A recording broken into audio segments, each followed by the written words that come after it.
Cinema താരം മറ്റൊരാൾ കൂടെ നമ്മുടെ ഇലക്ഷൻ ഇപ്പൊ മത്സരിക്കുന്നുണ്ട്. ടീസറാജു അല്ല, നമ്മുടെ രമേശ് പിഷാരടി.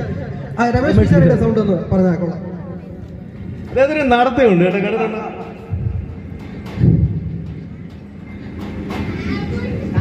ആ 24 മണിക്കൂറും ടി വിയിൽ ഈ കോമഡി പ്രോഗ്രാം ഉള്ളതുകൊണ്ട് ആൾക്കാരെല്ലാം കൂടെ ടി വിയുടെ മുന്നിൽ ചടഞ്ഞുകൂടി കുത്തിയിരിക്കുകയാണ്. വർഷങ്ങളായിട്ട് സിനിമ കാണുന്ന നമ്മൾക്ക് എപ്പോഴും അറിയാവുന്ന ഒരു താരമാണ് ബെഡായി ബംഗ്ലാവിലേക്ക് വരുന്നത്. പ്രത്യേകം ഒരു പരാമർശം അദ്ദേഹത്തെ കുറിച്ച് ആവശ്യമില്ല. നമുക്ക് എല്ലാവർക്കും സ്വാഗതം ചെയ്യാം പ്രിയപ്പെട്ട മണിയൻ പിള്ള രാജു. മണിയമ്പിള്ള രാജു ചേട്ടൻ്റെ സൗണ്ട് ഒന്ന് കേൾക്കാം. മണിയമ്പിള്ള രാജു സാറിന്റെ ശബ്ദമാണ് സാർ. ഈ അവൻ മുതൽ ഹിന്ദിയുടനെയാണെങ്കിൽ അയാളുടെ വരവൊക്കാത്തിരിക്കുകയാണ്. അയാളാണ് സാർ സാറിനെ ട്രാൻസ്ഫർ ചെയ്തത്.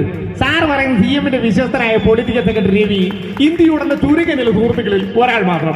ഇവർക്കും പാലക്കാട് വിക്ടോറിയയിൽ ഒരേ ബെഞ്ചിൽ നിന്ന് പഠിക്കാനുള്ള ഭാഗ്യം എനിക്ക് ഉണ്ടായിട്ടുണ്ട്. എന്നാ പിന്നെ വരട്ടെ സാർ. കൊള്ളാം.